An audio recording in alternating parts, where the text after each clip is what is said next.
Hey there, my name is Tanner Nordstrom, and I'm an MBA student here at BYU. But before the program, I spent about 10 years at the intersection of business and technology.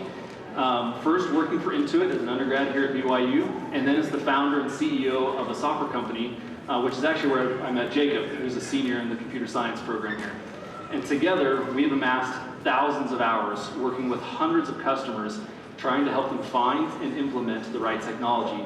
And during that time, we've become intimately familiar with the frustrations that they face, with the many shortcomings of software options that are on the market today. Now, businesses today are having to work harder than ever to differentiate and maintain their competitive edge.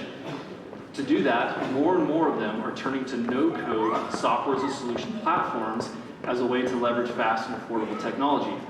But if you look at the range of software that's on the market today, on the one end of the scale, you have prepackaged, out-of-the-box solutions that are often rigid and don't meet the customer needs the way that they like. If you go to the extreme other end of the scale, you have custom proprietary options, which are extremely expensive, slow to develop, difficult to implement, and as many of you probably experienced, the end result is not often always what you thought you were paying for.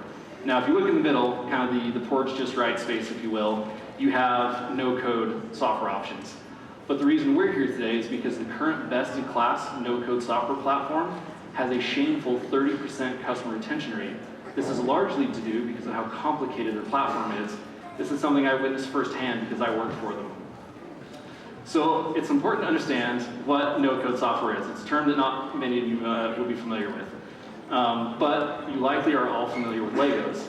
Now, growing up, Legos were an important part of my childhood, and I've never forgotten how much I enjoyed using those little plastic blocks to make unique and inventive creations. Now, just as we can use Legos to build unique and specialized things, we didn't create the Lego. This is similar to how no-code works in that it allows the users to build and design and create their own software solutions without having to do any of the coding. So what actually is Honeycomb? Honeycomb is an intuitive, scalable, and flexible no-code database that enables users with the ability to create custom database applications without writing any code. Just as websites like Wix and WordPress allow non-coders to build websites, Honeycomb provides an intuitive UI that has a drag-and-drop interface enabling business users to build and modify their business applications without writing a single line of code. Now, I'll introduce you to one of my favorite people. This is Matt Hawkins. He's the president of a large construction company in the Phoenix area.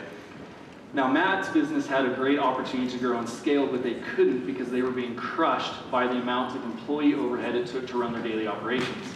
A big part of their problem was that they were relying on a mess of shared spreadsheets and a mix of software solutions that really weren't a great fit for them.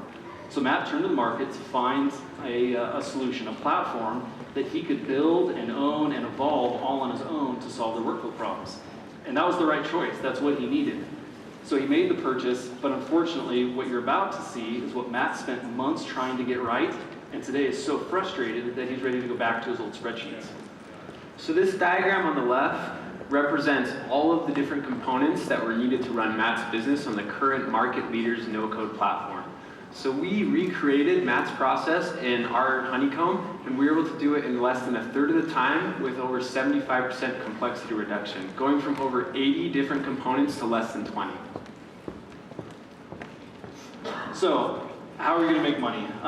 The B2B SaaS play is certainly one that's familiar here in Utah.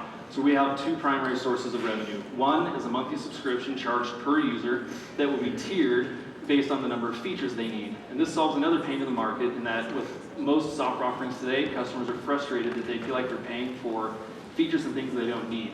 The second revenue stream will be a marketplace where customers and partners can publish their solutions and their add-ons for resale to other people. Our market size cannot be understated. There's certainly a large addressable market, but what's really encouraging is just the overwhelming amount of data and reports that have been coming out recently. One specifically from Forrester Research that said just this no-code space alone will exceed $16 billion in just the next couple of years. Now, what's driving that growth? One is all of these companies that are wanting custom solutions without the custom price tag, and the fact that the demand for great developer talent like Jacob, the demand for it is far exceeding and outpacing the talent pool and the talent pool's ability to meet that need. Now, of course, there's competition, but the competitive landscape is one of our favorite parts. The current offerings are a mixture of old and outdated software, which are expensive and difficult to use. And so what are we doing right now? We're developing the product as fast as we can. We have over a dozen users doing MVP testing, and a number of which have already asked to be first paying customers. And though we haven't accepted anything yet, we do have committed investors. So together with an experienced board of advisors, we are Honeycomb, and we're setting out to change the way business works. Thank you. Thanks.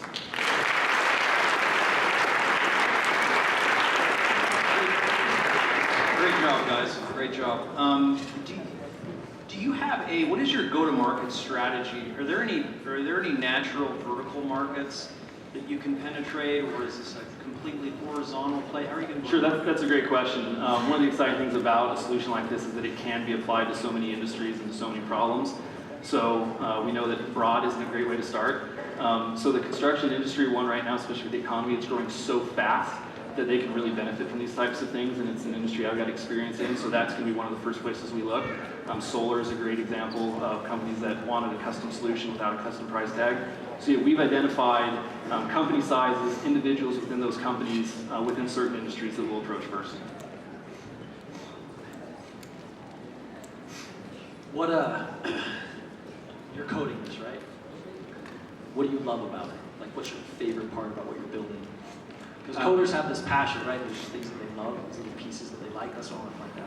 Yeah, so the idea of coding is that you code something and you can use it over and over again, and I just think that's really exciting. And like you said, we worked together for a while, helping customers solve problems, and I just gained a vision for how we can bring this to other people and let them to build their own things that they can use over and over again, and that's exciting for me. Do you have like a favorite? Like, there's this part of the code or this piece of the technology that you love the most?